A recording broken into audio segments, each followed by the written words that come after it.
But now you start imagining yourself showing up to that same scene with this foppish little micro penis of a toy gun. Hello, friends. Welcome to Type 56, the story of China's army. In 2001, a lone Chinese cop was jumped at night by two attackers. He hesitated to use lethal force, but during the tussle, he felt them grabbing for the flap holster holding his Type 64 pistol, the military pistol that now was standard issue for cops in China. So he decided he'd have to go for the gun after all, so that they wouldn't strip it off him, kill him with it, and then let this gun out into the criminal world. This was exactly the kind of situation that makes Chinese police ambivalent about having firearms at all. Well, in the midst of this two against one grapple, he refused his right hip from the attackers because that's where the pistol was kept. And he freed his right hand to open the flap holster and take a firing grip on his Type 64. In America, they teach you that getting that firing grip is the most important part and the hardest part of a struggle like this. However, in China, that was the easy part. The tough part was what came next, charging the pistol. As per regulation, our patrolman was carrying his Type 64 with an empty chamber. So he couldn't rack the slide with his support hand because it was kind of busy right now fighting off two guys. So he canted his gun hand inward, and with the strength of the damned, he jammed the top of that slide hard against his pant leg and pushed down. That worked. The Type 64 has a stiff spring, but it's a very short slide travel. And that officer's pistol was charged now. He shot one, two, three, four, five times without malfunction and fought off both of these suspects, including belly shooting a guy who was behind him who had taken his back. Amazing, friends. This was amazing. One officer and a small caliber subcompact pistol who got taken by surprise fought off a pair of assailants in a two-on-one wrestling match where I, for one, wouldn't trust a semi-auto pistol to cycle even once, much less five times. But he did it. What a guy, and what a gun. So why then do Chinese cops dismiss this pistol as the toy gun, 小杂炮? This thing gets so much hate. In China, the Type 64 has become a punchline. How come after a performance like this? And friends, I'm going to admit too, I also hate the Type 64. I guess I'm a hypocrite, but I hate shooting it. I hate looking at it. I think it's dorky and it's somehow contemptible, but darn it, it is a good gun. It's a competent communist pistol of the 20th century. It's simple, it's reliable, it's even pretty safe. Is it pleasant to shoot? No, I already told you, it's a communist pistol. Comfort is for capitalists. Is it powerful? No, but China didn't want that either. China liked mouse guns, like the 32 ACP. See our earlier episodes. So, when China sat down to design its very first homegrown service pistol in the early 1960s, a pistol that it hoped it could love and not just tolerate, they kind of did for the 32 caliber pistol what Nikolai Makarov did for the 380. That is, souped up the cartridge as hot as they dared for a blowback pistol that would fit into the form factor that they wanted. And the form factor that China wanted was a communist interpretation of a Walther PPK. If Makarov became the Russian synonym for Walther PP, Type 64 came to be the Chinese for Walther PPK. I love you, but I can't have you, but I can't get over you, so I'm going to try to do better than you. And yeah, they tried to make the Type 64 a little more PPK than the PPK when they were not quite up to that challenge.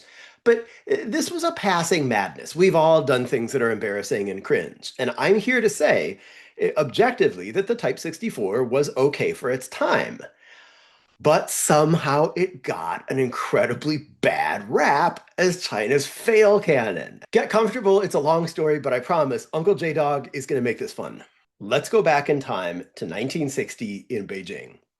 The Type 59 Makarov project had just died, not with a bang, not even with a whimper, but more like with frustrated cursing by 1,000 unit armorers who were trying to fix a box full of defective Makarov knockoff pistols with broken sear springs and hammer springs. The Central Military Council has lost patience, and they've ordered the whole Makarov project to be dropped into a dark hole with radioactive waste. But they still have a problem. China still needs a service pistol that it actually likes. They've got the Type 54 Tokarev, but they don't love it. Let's face it, to the extent that China was ever really a pistol fighting country, it was pocket pistol country. See our last episode about that. There are some caveats to that claim, but they're covered in that earlier episode. Point is, in China, pistol craft meant a spy who's got a 25 ACP hideout gun in his underwear, or a cop with a 32 ACP that lives in a flap holster and he does most of his policing with a stick in his fists. Or it meant a shopkeeper who's got an FN 1900 behind the counter, or a warlord colonel with a handsome 1910 that he never fires. That was the Chinese pistol tradition. So in Beijing around 1960, when they revisited this cursed subject of a service pistol, one school of thought was just they should revive their old Type 52 project. Remember, that was their failed novice attempt at a Walther PPK clone. When it came to sidearms, Communist China never really got over that cute little 32 ACP, the Walther PPK. The PPK was kind of like Chinese pistol craft's first love, and that memorable summer between high school and college. They were spies then, smuggling information through occupied Shanghai. And the Walther PPK was this cute exchange student from Germany. China fell for her super hard, but in 1949, when liberation came, PPK was like, hey, it's been fun, but you're a communist, and my dad in Germany wouldn't approve. So just like that, she went home to Germany, and China reluctantly settled down and got a respectable but boring job in the family business. And it entered into this arranged marriage with a Soviet pistol that it didn't love. Tokaryeva, the Soviet gun, she was a good pistol, strong like bull, solidly built. Was she perfect? No, of course not. But she was dutiful and good. And arguably, that should have been more than enough. You know, some countries go from one dysfunctional service pistol to another. Japan, I'm kind of looking at you here. And they would be blessed, truly blessed, to have had a Tokarev. But communist China just could not leave it at that. At night, it would lie in bed and it would dream of the PPK all over again. Compare and despair, friends. Compare and despair. Before you know it, China was stupidly scrolling on social media, looking up the Walther PPK, trying to message her and not getting a response. At this point, a real friend would have taken China aside and said, dude, the PPK is just not that into you. She's moved on and you should do the same. But first, China tried to clone her as the Type 52 when they were not ready. That was a complete embarrassment. Then China tried to clone the Makarov as the Type 59, and that was also a fiasco. See our earlier episode about that. And that one was definitely China's fault, not the Makarovs. Now, if you'll permit me to editorialize, I think China still could have made things work with the Makarov.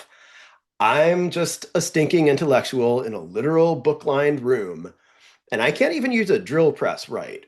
But as a bloviating academic know-it-all, I figure if they had a problem with Makarov springs, maybe they should have solved the problem with the springs instead of throwing away a proven design that the Soviets had helped them get like 80% of the way into production, and then starting a whole new project from scratch. That was an incredible waste of somebody else's gift of time and knowledge. And if the Makarov ammo was a problem, fix the ammo. As we saw, much of their problem with Makarov ammo just came from China using steel cases instead of the admittedly more expensive brass cases. But friends, when it came to doing the Type 64, you know what China ended up using for their cases anyway? Brass. So they were willing to do it if they were pressed into a corner. However, in political reality, there was a big obstacle standing between China's arms industry and good judgment on this matter. It was that by 1960, the Sino-Soviet divorce was on all the front pages because Mao and Khrushchev were now behaving like a pair of slap-fighting five-year-olds on the world stage. And so China was just determined that whatever it made next, it must not be anything Russian, like a Makarov. And the other big obstacle was the Great Leap Forward. See our past episode on that. When, at least officially, China believed that it was about to vault into prominence as a major industrial economy propelled by the power of Mao Zedong thought, yeah, that did not happen. But it meant that in 1960, designers were being encouraged to think big and show the world that China could attempt things that no other country would dream of. Well, that was definitely true. So, 1960 found the PLA once again itching to come up with a handgun that it really loved. And in their case, that meant a minimally powered self-defense pistol for its officers. That's it. Self-defense. They didn't want anything like a huge Colt 1911. They didn't really want any of the things that Americans would have considered a fighting handgun. Because the PLA was not planning on sending this new pistol to raid trenches or give it to tunnel rats in Cu Chi. They weren't going to give it to SWAT teams to hit hijacked aircraft with. This new round didn't need to kill a half-ton cavalry horse. It was not meant for any kind of macho stuff. It was only going to be issued to officers so that if an enemy commando snuck into their tent to prisoner snatch the battalion XO, he wouldn't just have his LAR in his hands. So it was explicitly a self-defense pistol and nothing more. So as a thought experiment, stop here and think for a second, like if your mom wanted a carry gun, what would be a good pistol for her? Because that's kind of what the PLA wanted. Something that would be self-defense only, so modestly powered, something that would be accessible to a low skill, low practice shooter, and something that would be easy to carry. Not necessarily like an ultra concealable deep hideout gun, but easy to carry. Me, I figure my sweet little old mom of blessed memory, probably the best thing for her would have been a Ruger SP-101 shooting the best 32 cartridge that she could handle. And in fact, if I had had a seat at that table in Beijing, that's what I would have told them. Guys, get a revolver. It'll solve all your problems. I know it's not cool, but you yourselves just told me that you don't care about cool, you don't care about a badass fighting handgun. You just want a largely symbolic self-defense pistol. And I'm telling you, double action revolver doesn't get any simpler. However, what do we know about China? They were stuck on that PPK. So they decided that they wanted what today we would call a subcompact semi-auto, which I don't think anybody would say is the best gun for somebody who's not into training with it. And they could have had that. They actually could have still had a clunky, no frills, communist PPK look-alike. That should have been in reach for them by this point, around 1960. Yes, they tried and failed in 1952, but that was almost a decade ago, and they'd learned a lot since then. I bet that they could have done a competent PPK look-alike now. But no. In the Great Leap Forward, good sense was not in fashion. Bombast and megalomania was. So, since the Great Leap Forward was on and national pride came before everything else, including realism, the designers were egged on by the communist good idea fairy and convinced that they shouldn't just equal the PPK. No, no, no, no. They should show the world that China could improve upon it. So they decided that their PPK type pistol had to be even smaller and more concealable than the PPK. And for good measure, it should be more powerful.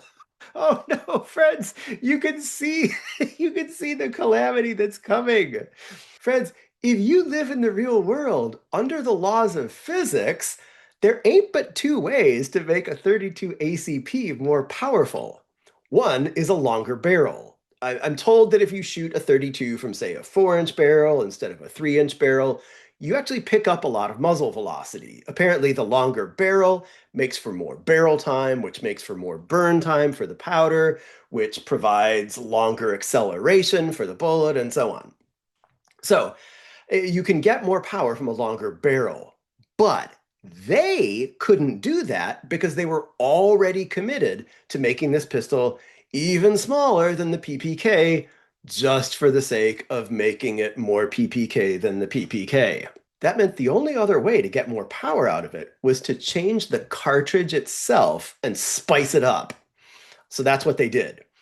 They made a new cartridge with about 25% more muzzle energy, which heated it up to about 32 Magnum range, which I think is pretty cool. And believe it or not, China claims this as its first homegrown cartridge ever. It was called the 7.62 by 17 millimeter pistol cartridge. But that did create a problem. Since this cartridge had 25% more energy. That also meant that this wee gun, which was smaller than the PPK, was going to have to endure 25% more energy coming back into it. That greater energy would rocket the slide back much faster than a PPK's and also over a shorter distance than the PPK's because they insisted on making it smaller for no good reason. So first, they did what anybody would do. They put more weight in the slide. Now, they were limited in this because they didn't want to exceed the weight of a PPK. They wanted it to come in at about 19 ounces empty. As far as I can tell, the Type 64 does weigh as much as a PPK, 19 ounces. But they just moved some of the weight up from the frame into the slide. That was perfectly sensible. Now, the slide had more inertia to help it handle the higher chamber pressure, but it did make for a more top-heavy gun. And people say that it made the muzzle extra flippy. I think I believe that. Granted, I haven't shot a Type 64 in close to 30 years, and back then I was a brand new shooter. And I was shooting it one-handed, as people did in those days. And I'm sure that if I shot it again now, I would like it better now that I have more experience. Maybe so, we'll come back to that. But point being, it is a snappy, flippy little gun. And moreover, even after the designers messed with the slide, they still had a problem. That extra weight did not slow the slide down enough. So they added something else, sort of a cousin to ring-delayed blowback, where the chamber has a little groove or two scored into the surface of the chamber so that the brass case will expand into the groove, and that'll add friction and delay the extraction a little bit so that the bullet can exit the muzzle and the chamber pressure can drop to a safe level. What's special about this Type 64 is that it has more than one groove and they twist backwards out of the chamber. So in effect, it has something kind of like rifling inside its chamber. And its purpose isn't to spin the bullet, it's to add friction and slow down that ejecting case. And the effect is visually very interesting. A spent case from a Type 64 has these very distinctive twist marks on it. Well, that was enough to get the design across the finish line. It was now an acceptably controllable pistol. It was tested by the military and designated the Type 64 in 1964, of course.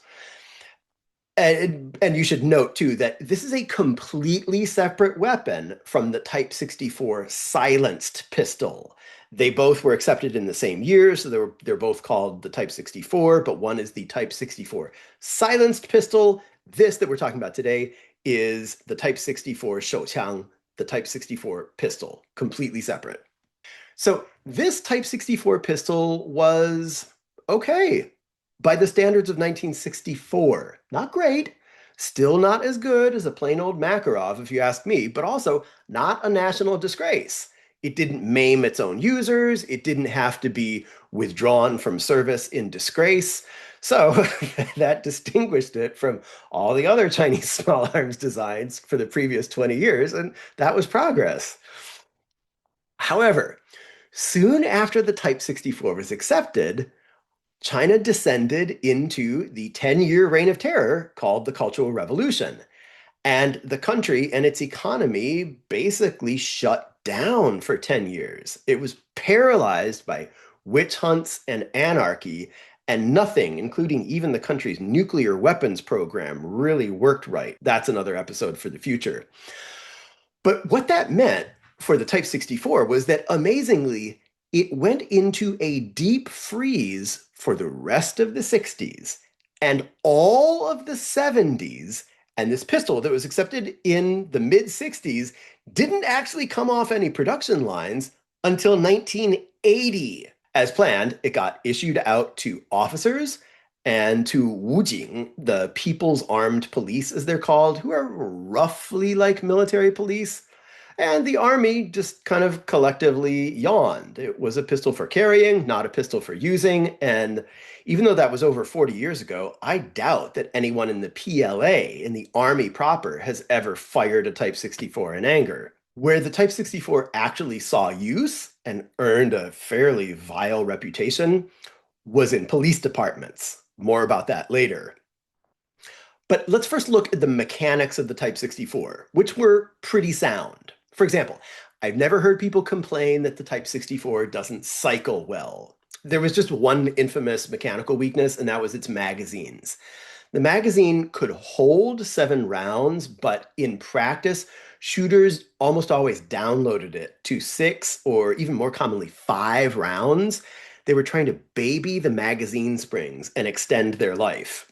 And again, I'll just point out that given that in practice they were actually carrying 5 rounds on an empty chamber, which was the regulation, they would have been better armed if they had just bought Iver Johnson top break revolvers in 32 S&W from American garage sales. They actually would have been better off that way because at least you could carry hammer down on a loaded chamber and have your 5 shots ready to go right out of the holster. But nobody asked me.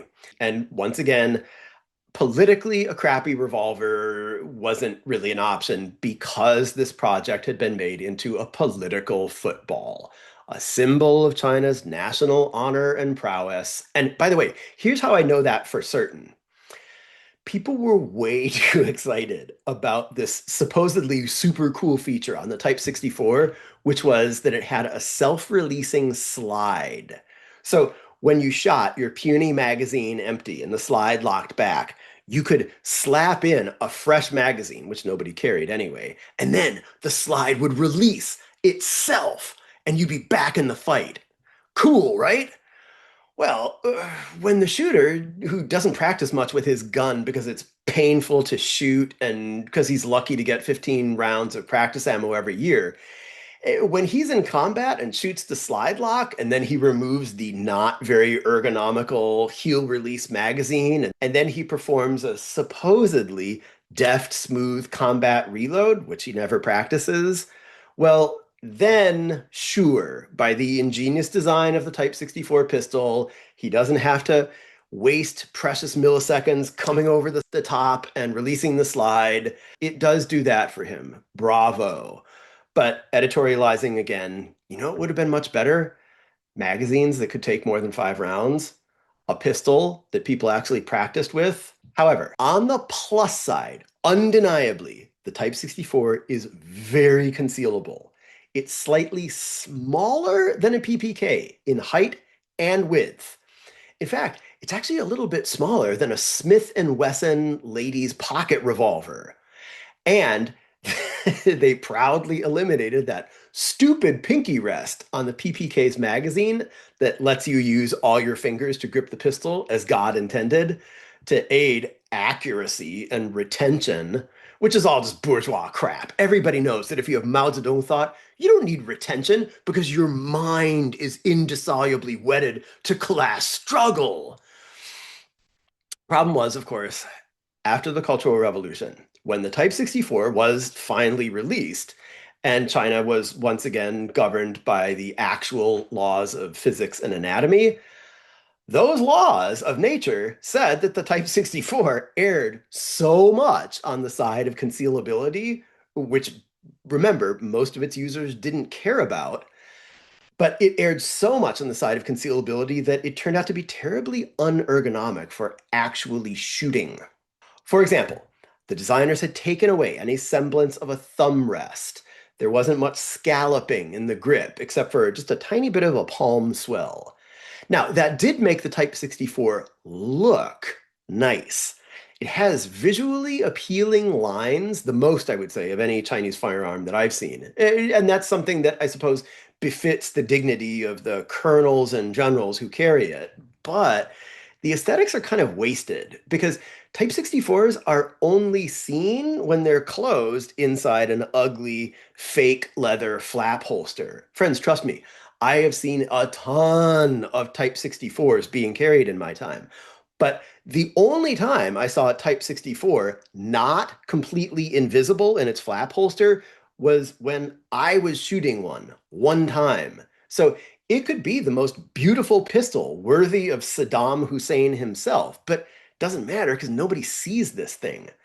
And truly, truly, the Type 64 is so small that it shoots like one of those newer Smith & Wesson J-frame revolvers, the ones with the really small, hard plastic stocks.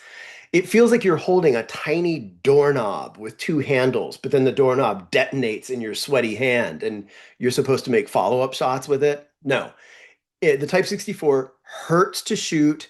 It hurts to practice with it. The less proficient a shooter is, the more it hurts and the more it disincentivizes the poor person from using it more than they have to. Because it's so small, it has a steep learning curve. And so, again, if you're an inexperienced pistol shooter and you get very little training time or ammo, you will not achieve real world proficiency with this pistol, not within the training time that you have. And here's the kicker. It barely mattered to any real world user of this pistol that it was extra concealable. That was mainly kind of like a bragging point for the designers that they had outdone the PPK. To the people who were using this as designed as a service pistol, it didn't have to be concealable, easy to carry, sure, but that doesn't mean they had to turn it into something between like a Ladysmith J-frame and a C camp. So this was definitely a case of majoring in the minors. Those use cases where concealability was going to be a big advantage were so far from their highest priority that they shouldn't even have been on the list at all. They could have made a perfectly reasonable 32 pistol that wasn't too small to hold and shoot, that still would have been portable and concealable when that was absolutely necessary. But after that, if somebody still needed extra concealability or extra comfort for carry, well, then for heaven's sake, just get them a proper concealment holster. Don't throw the thing loose into a coat pocket and then complain that it's not subtle enough. There were much easier ways to do this than ruin the pistol for 99.9% of its actual users. Now, as we've said, in the Army, nobody really cared. You got issued this thing, it went into a flap holster, done. Where it really became a problem was with the police, who were also issued the Type 64 as their self-defense handgun, but they actually had to sometimes use it, and they found out that this thing was not up to snuff. It was not as advertised. To understand how this worked, do a little thought experiment with me. Imagine that you are a mid-career Chinese cop in the 1980s. Years ago in your youth, in your military training, you got maybe 1 hour familiarization with the Type 54 Tokarev. since for over a generation that had been China's service pistol. It shoots a white hot asteroid of a cartridge, but it was the best that the PLA had known for 30 years. And also, the Tokarev is a full size steel frame pistol, and you can really wrap your hand around it. It looks badass, and it's huge by Chinese standards, and it makes a really impressive fireball. And that is your frame of reference. Then, when you became a police officer back in the 70s, your agency provided you maybe a Nambu or some old revolver or some other random antique military handgun. See our earlier episode about that. But whichever of the 100 or so random antique pistols, most would have had a full size frame because they were old military pistols. Sure, maybe the Nambu does look kind of dorky, like a chicken leg, but that didn't matter. If you, the police officer, just showed up with a gun, the criminal would wet his pants and come along quietly. And you barely ever needed to carry a gun anyway. You certainly had never shot anyone, nor had anybody in your agency, at least not with a handgun. And thanks be to God that China wasn't like that anymore. In fact, if you wanted to find a cop who'd actually shot a man with a 32, you probably had to go down to the park where the old retired cops were doing Tai Chi and playing with crickets. Like, if you were in the right park, like Yuantan in Beijing near the Ministry of Public Security, you probably could have found enough retired army officers and street cops there to form a whole seniors shuffleboard league full of guys who had shot people with 32 caliber mouse guns back in the days of the warlords and gangsters and occupiers and secret agents. But those guys were ancient history now. Now, further imagine that the word comes down from your police superiors. Your department is going to get new handguns. You heard about that disgraceful shootout in the Northeast, see our previous episode, where good cops with ancient pistols like Nambus and literal rusty cartridges got shot full of holes. And that left a whole department decimated. Chinese policing is a surprisingly small world, even though it's a big country. And your dad is an ex-cop, and he actually knew people up there. So you're glad to hear that you're getting new guns. Besides, everyone likes guns. However, you do have some healthy skepticism about this new gun. For one thing, it was designed almost 20 years ago during the Great Leap Forward, which makes it another of those vaunted Chinese firsts. Well, you weren't born yesterday. You know all about the dangerous crap that got designed back during the Great Leap Forward and then waved through the quality control because Mao Zedong thought. And let's say when you were in the army, there were still stories in your regiment about a guy who got his eye shot out by a Type 63 rifle. And maybe you've even heard stories about the calamitous Type 79 submachine gun. And finally, let's say your dad is old enough to remember the Type 59 Makarov knockoff, and he says that they called it a bolt action pistol because it was so unreliable in its feeding that you had to be ready to work the slide after every shot. However, despite this cloud of slightly wary suspicion, you keep an open mind when they show you your new pistol. And your first reaction is, well, it really looks nice. Back in the army, your Type 54 Tokarevs were impressive. They were certainly intimidating looking, but this new gun is elegant. It looks like something foreign and capitalist. In fact, it's actually pretty, maybe even too pretty. You pick it up by its dainty little handle, and one of the other guys in the squad room, who's kind of a lovable asshole, looks at the way you're holding it with basically two fingers and goes, "Look, orchid fingers." Friends, in traditional Chinese dance, orchid fingers is this like gesture where you've got your pinky, kind of like it's straight like the queen sipping tea. It just looks like wimpy and effeminate. You look at the way you're holding this thing with like two fingers and your pinky hanging off, and you're like, oh my God, it does look really wimpy. And so you start to imagine yourself responding to like a call where some drunk is terrorizing his neighbors by waving a meat cleaver around. And the way this usually works is that the call comes in and your shift commander gives you permission to sign out a Nambu or something. And you go to the scene and you look intimidating because you are literally wearing a war crime on your hip. And at most, you have to unholster the pistol and then The suspect surrenders and order is restored. Hooray. But now you start imagining yourself showing up to that same scene with this foppish little micro penis of a toy gun to confront, I don't know, an insane man who's waving an iron bar around. What are you going to do? Shoot him? Good Lord, I hope not. At best, that's a ton of paperwork and inquiries and party officials who are going to come and dissect your every move and decision. At worst, if you screwed up, that's a career ender.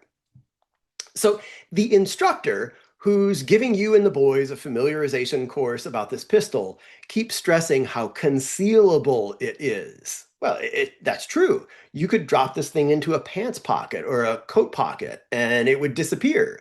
Heck, you could probably hide it under your hat and it almost disappears into a closed hand when you hold it. But that's the problem. You're not a secret agent, you're a beat cop. You don't want an elegant, concealable gun. You want something flashy and theatrically intimidating. In fact, if it could be ugly, that would be a huge plus. And you start thinking, how about those Nagant revolvers, those butt ugly Bolshevik pistols? Those would be perfect if we would just get somebody making ammo for them. Anybody who holds a Nagant looks like a sadist who's got a cellar with pliers and a pile of skulls. That's the gun you want, not something concealable. Then the word starts to spread. Rumors come from other departments about this pistol's disappointing performance. They start calling it the little toy cannon, 小杂炮, because the rumors say that it's as weak as it looks. For example, friends, there's a record of a patrolman who had a late night altercation with a suspect who was holding a piece of rebar, which is kind of like the universal scumbag weapon of modern China. And the patrolman emptied his 6 shots at the bad guy because he had downloaded his magazine to extend its life. And the report says that he actually hit the bad guy with 5 out of 6 shots. I mean, that's incredibly good. This guy is like the John Wick of communist mouse guns.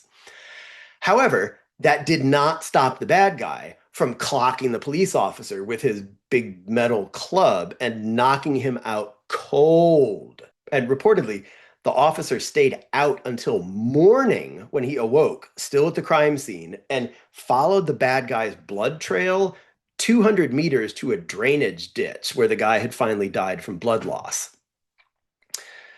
In a similar affray, a pair of police officers in China confronted a hostage taker who was tweaked up on drugs. And he ended up needing 12 rounds of Type 64 before he was dispatched to the underworld. Now, I was a little suspicious about this, and so I looked into the story more, and sure enough, it turns out the officers fired 12 rounds. Almost certainly, they both emptied their downloaded pistols, but they did still hit him with 5 rounds. So I'll offer a couple of comments about this. One is that I think in real-world policing, a 40% hit rate is actually something to be proud of. And 5 shots to stop a determined criminal who's chemically altered, I don't think that's too far from a decent showing for a real-world police round, especially if they were shooting hardball, which I'm almost certain that they were. So not half bad. In another case, there was a shootout with a drug suspect who had taken a hostage on a bus. He got hit first with what was described as a sniper bullet, which I'm guessing was a Type 79 submachine gun round, so a 7.62 Tokarev pistol bullet, which granted, that's a smoker, but it's not a rifle cartridge. Anyway, he took 1 round from this sniper weapon, and then he also was wounded by 4 Type 64 pistol rounds. And yet, the hostage taker escaped by driving the bus away. He was only captured later after he passed out and crashed the bus from blood loss. More infamously, also hit during this battle was one of his hostages, whom one of the rescuers accidentally shot in the head. Well, that hostage turned out fine. The little Type 64 round-nose bullet did not crack the cranium. Now, this sounds bad, right? And granted, I'm a bespectacled professor in a literal book-lined room, but I do have some combat experience in faculty committees. And I think that the bullet design might be as much to blame here as just the admittedly modest muzzle energy. Because there are lots of similar stories from the old days of American policing when officers were using a 38 lead round nose as the standard bullet. And sometimes those would skip off a suspect's dome like a cue ball. In fact, I remember reading an old book by Jim Cirillo from the NYPD, and he said that he would spend a lot of time messing around in his basement with wad cutter loads or other flat pointed rounds, exactly to avoid the problem of round bullets bouncing off of round heads. So this at least wasn't unique to the Type 64. Now, I'm already out over my skis and well outside my competence, but let me just editorialize one more time. I'm told that when the Chinese authorities got around to counting, they concluded that the Type 64 cartridge had a one-shot stop rate of something about 50%. Now, I don't know how they arrived at that number. Methodology gets very contentious in these debates about stopping power. But I think it tallies pretty well with American data on the 32 ACP, and I read work by Greg Elefritz, who makes a really good argument that caliber doesn't matter all that much. Well, now that I've stirred up a huge hornet's nest in the comments section, let me explain. I think that Chinese police's problem with the Type 64 had less to do with the gun itself and more in changes in Chinese culture and pistol craft. Here's what I mean. This was a jacketed round nose bullet with a modest power factor, and that is exactly what China wanted. They had made those choices with their eyes wide open and based on a long cultural history of shooting people with 32 ACPs and knowing what you could and could not expect from that. I think the problem was that people's expectations changed and Chinese pistol craft went into decline between 1960, when this thing was designed, and the 1980s, when it started being used.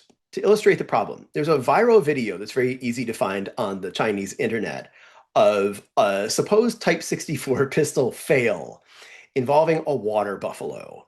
In one of China's many villages, there was a water buffalo that had become mentally deranged and was reported to police as a danger to life and property. And so this middle-aged police chief is seen on the video coming up to take care of this buffalo with what? A Type 64 pistol. The buffalo is in a field, lying down, actually trying to take a nap. And the police officer walks up and starts emptying the magazine of this Type 64 into the water buffalo, who shows no reaction whatever, except just peak that its nap has been disturbed. And then he starts chasing the police chief around. Doesn't go well. So this video circulates on the Chinese internet as an admittedly funny symbol of the supposed impotence of the Type 64 pistol.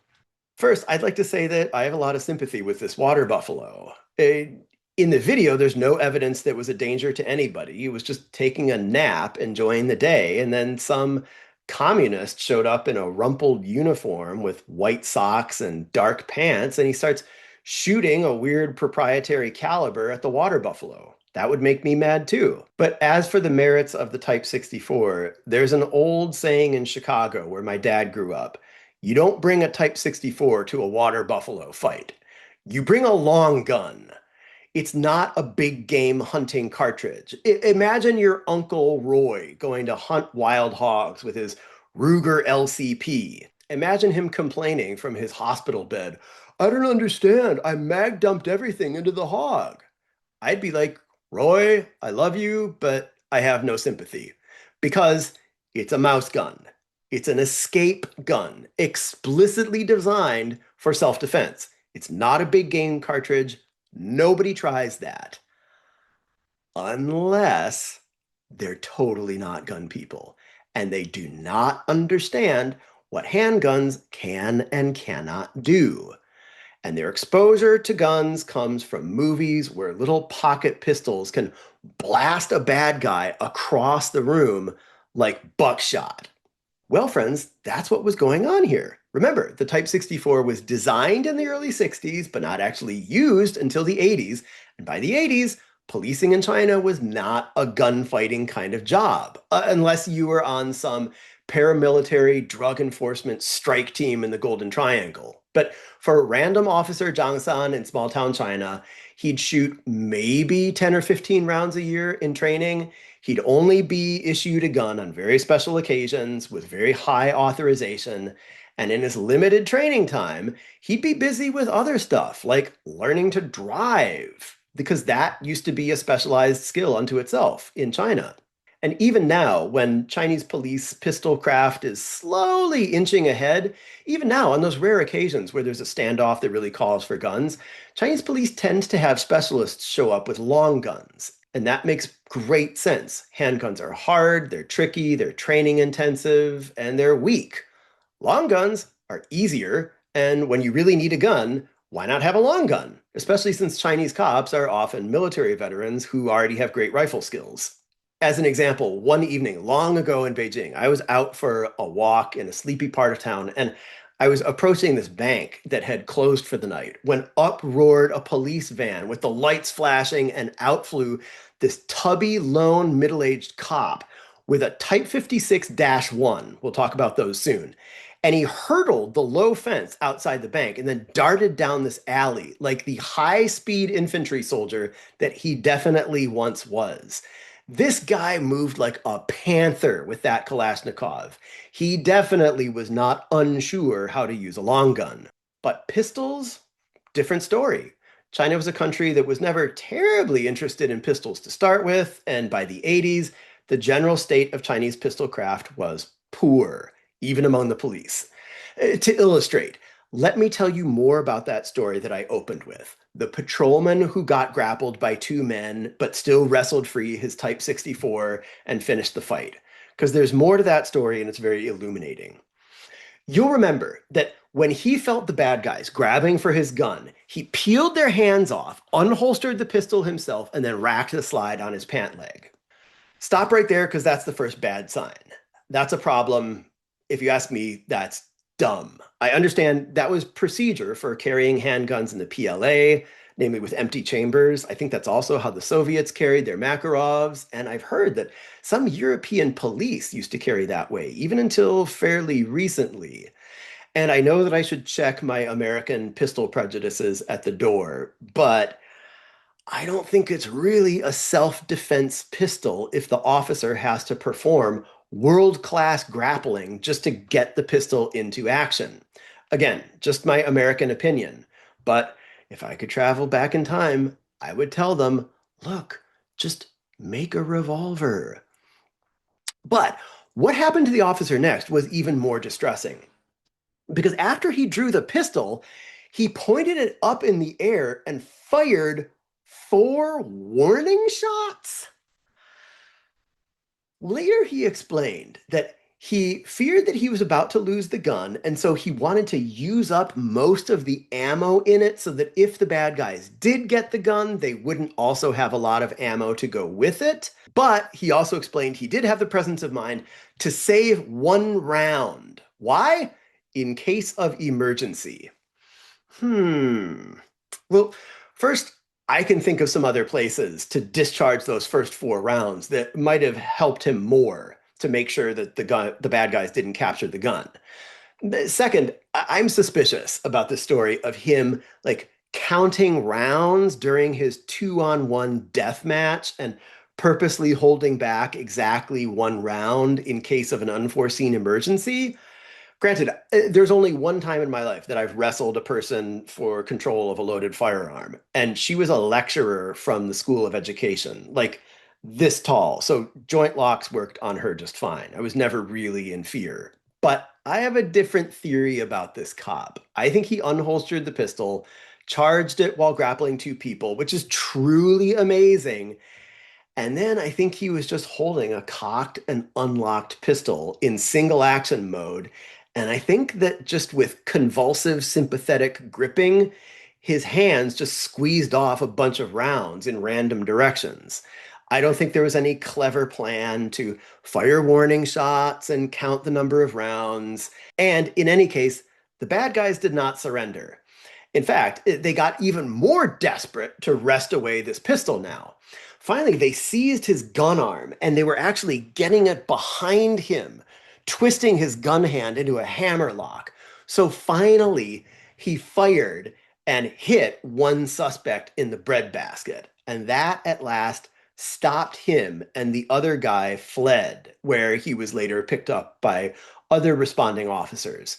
And so our young patrolman got the Third Order of Merit, which I think is kind of a jip. That sounds stingy to me, but turns out that the Second Order of Merit was reserved for the arrest of wanted criminals, and these guys weren't on a wanted poster yet. And the First Class Order of Merit was unofficially being treated as a posthumous award. Still, this guy was a dude. Something that I think is encouraging about the state of pistol culture in China is actually that they have not dumped the Type 64. They've remediated it, which is kind of what I think they should have done with the Makarov project way back in the 50s.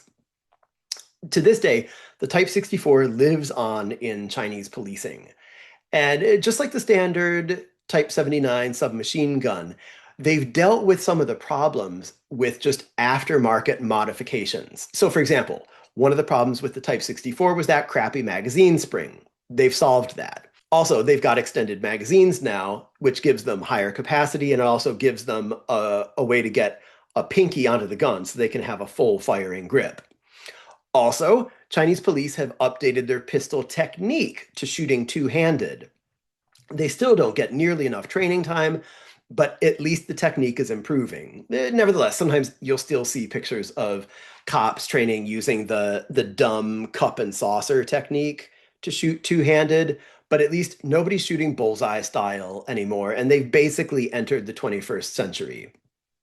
And they've started realistically figuring out what they can achieve with handguns given the modest training resources that they have, and then finding ways to fill in at the less lethal and more lethal end of the spectrum, namely by having people with long guns. Friends, this has been an overly long episode of Type 56, the story of China's army. I'm Jason Clower. If you like this sort of content, please like and subscribe. You might even visit our Patreon page. But this course remains free for all the world's workers, soldiers, and peasants. Can't wait to talk to you again.